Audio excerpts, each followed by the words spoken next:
Local government workers in states that have yet to conduct council elections are concerned about the potential suspension of their allocations from the Federation account.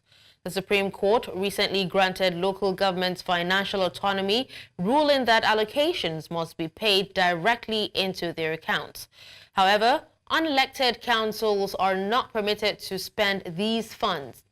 The 11th July 2024 ruling declared that non-remittance of funds by the states unconstitutional. With elections still pending in several states, workers fear their salaries may be at risk. A federal government subcommittee is scheduled to meet this week to discuss implementing the rule.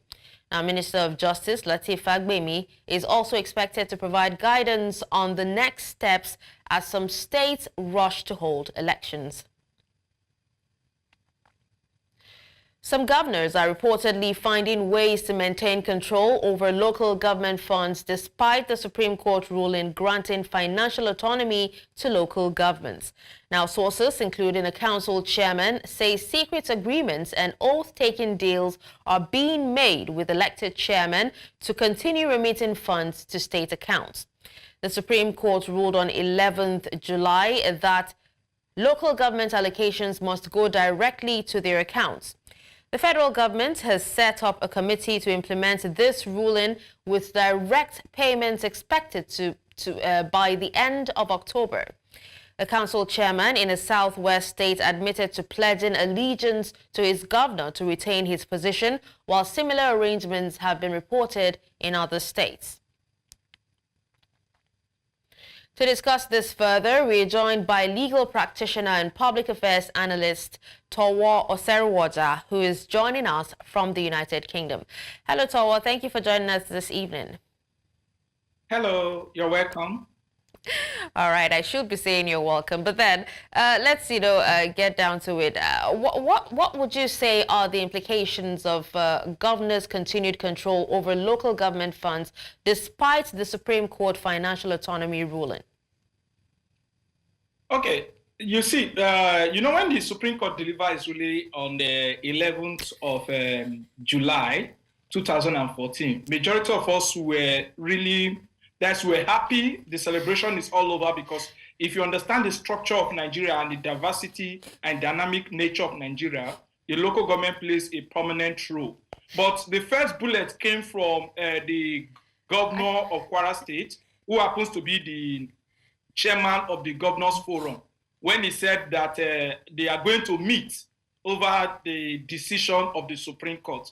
And some of us now realize that that is merely a political judgment, if we may say so, but which ought not to be.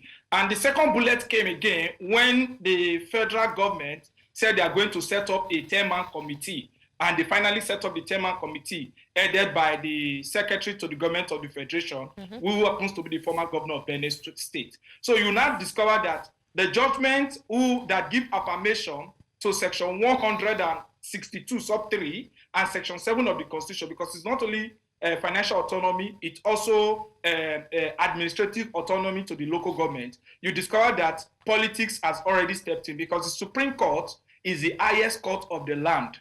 And every decision given to every decision made by the Supreme Court ought to be followed to the latter, except God, in His infinite mercy, put it aside. Or alternatively, the National Assembly or the State House of Assembly, in which such authority is binding, can amend the said law upon which the Supreme Court made such authority to suit the current situation, to deviate from the Supreme Court authority. They can amend law, and the executive would what? We are sent to that law. So it is, I think some of us, we believe that it will get to this point. And I'll give you an example, one of the points now that the state government are trying to take charge. You see what happened in Lagos State, the local government of Ali Mosho that was suspended, the local government chairman, by the State House of Assembly. So you ask yourself, what is that message passing across to other chairmen? And what was the reason for such suspension when we have the councillors in that local government or in that terrain that can carry out legislative function, including impeachment or suspension of the local government chairman? So It's just a game plan. And basically, we are scared that the Supreme Court judgment should not be played with politics and should not be ridiculed by the political actors. All right, so what are you saying that, amending some laws and, setting up that 10-man committee is enough for the federal government to effectively enforce the Supreme Court's ruling and also ensure, direct allocations to local governments, or is there more that needs to be done? Well, there's no need of setting up a committee. There's no need of setting up a committee.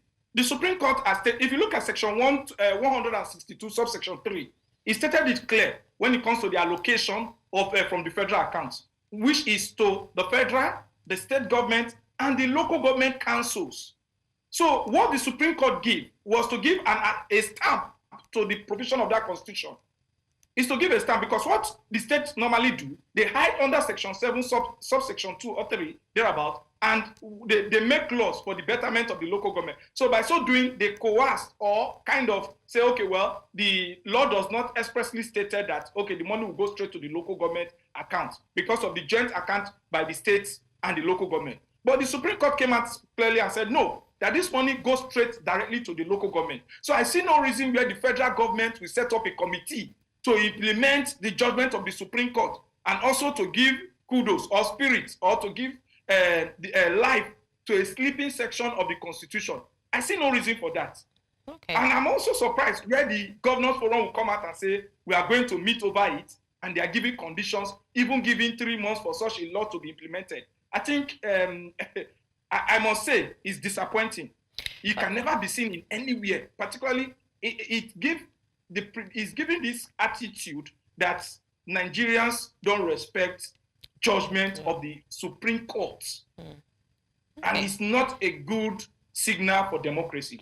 Well, that has actually been an issue for a while in the country. But then aside that, last week, Serap actually, gave the president or the federal government a 7-day ultimatum, to ensure that they withhold funds to local governments that have yet to conduct, elections. And we've seen a few civil society organizations, coming up to advocate to make sure that the local government councils actually get the monies directly, the funds directly. So, seeing this, what more do you think that these civil society organizations and media, what more can they do in advocating for financial autonomy and also holding these governors accountable?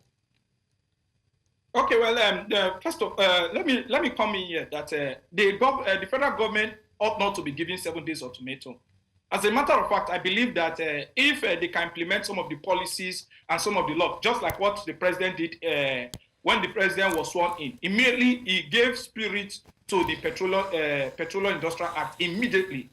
And I believe that such judgment ought to be given immediate implementation. Do you understand? So it is not about what the implication or whatever it is. It's about the characteristics of what? The rule of law, which ought to be followed. Then 2, holding the governors accountable. You discover that if this thing is implemented, and when I read and I heard that chairmen were going into agreement and all those stuff, I just look and laugh. I said, some of them who does not know the implication of what they are doing, you discover that now we will not be hearing governors under EFCC net. We'll be hearing chairman under EFCC net, because this money will go directly, ought to, and should go directly to the local government. And the local government chairman, who is the #1 officer in that local government, ought to be held accountable. So by the time you start pointing to a governor which the money was not sent to, it becomes an issue. By the time some of them go to jail, I believe we should prepare more prison facility, because 774 local government chairmen, and they decide to go into such an agreement, is going to be a lot of fraudulent scandal, is going to be a lot of corruption issue. That is for one. There 2, holding the governors accountable is, the question is, how is the money paid? The money ought to be paid into an account. Good. Then where does the money go from? Do you understand? You cannot tell me as a local government chairman that you are withdrawing over 100 million naira in cash to give a contractor or to pay to do one thing or the other. So it's going to be, it's an easy way if we want to really fast track or if we want to really trace this money. It's an easy bite to go by. So I believe that the federal government is not sincere in its implementation because the knife is with them, the yam is with them. And we have all the security agencies. I know some states are already planning, just like other states who they are planning to establish corruption commission where they will coerce local government chairman. We are aware of that, and I think we are aware of such things on ground. We know of Kanu has this own, but before now, so I believe some states are going to put that in order. But in doing that, the local government chairman should be aware that they will be held accountable for such financial misappropriation. Not the government. Yeah. Well, transparency and accountability has not really been our strong suit, but we do hope that, all hands are on deck when it comes to the local government autonomy and, they're given direct access to be able to impact in the lives of the awards. Well, thank you so much, Towo, for speaking to us on this. You're welcome.